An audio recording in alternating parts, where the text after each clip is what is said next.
Hi, good day. My name is Michelle from the Technology, Innovation, Environment and Sustainability Department in ISIS Malaysia. Today, I would like to share with you the results of COP21 and moving beyond sealing the climate change deal.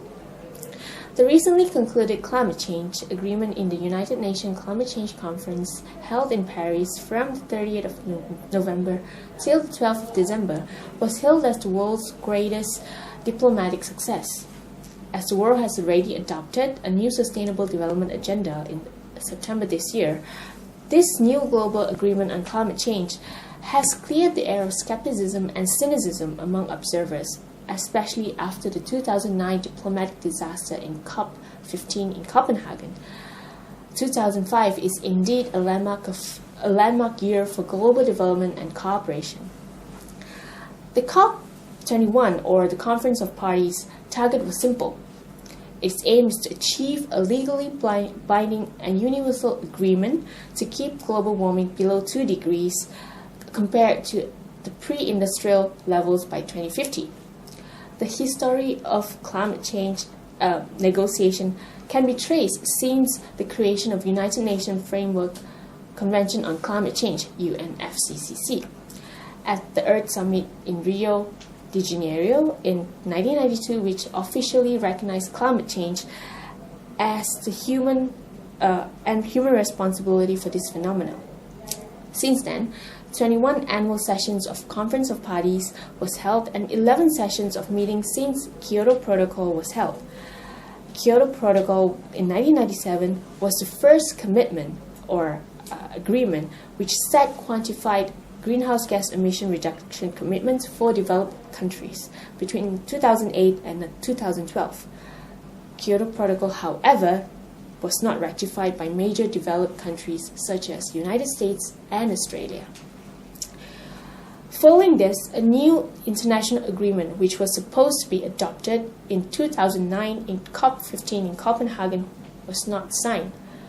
After a 5-year negotiation process in COP21, a universal climate agreement was reached. This 31-page of document entails 4 main points. First, it is to peak greenhouse gas as soon as possible and to achieve a balance between sources and sink of greenhouse gas in the second half of the century. Second, the agreement is aimed to keep global temperature increase below 2 degrees and to pursue efforts to limit it to 1.5 degrees Celsius. Thirdly, the climate agreement consists to review progress of every 5 years. And finally, it commits 100 billion a year in climate finance for developing countries by 2020 with a commitment to further finance in the future. Any global conference that includes 195 countries can't be expected to agree on much more than the lowest common denominator. But the fact that the lowest common denominator is now so high, whereby countries to offer plans to steadily reduce carbon emissions is indeed a big deal. It is symbolic. In the framework of COP21, each state was to publish its own INDC, or Intended Nationally Determined Contribution. It is a commitment to reduce greenhouse gas emissions by 2025 to 2030 in order to mitigate global warming. As of 23rd of November this year, 170 countries, including 10 largest polluters, had published their contribution, representing 93% of global greenhouse gas emissions.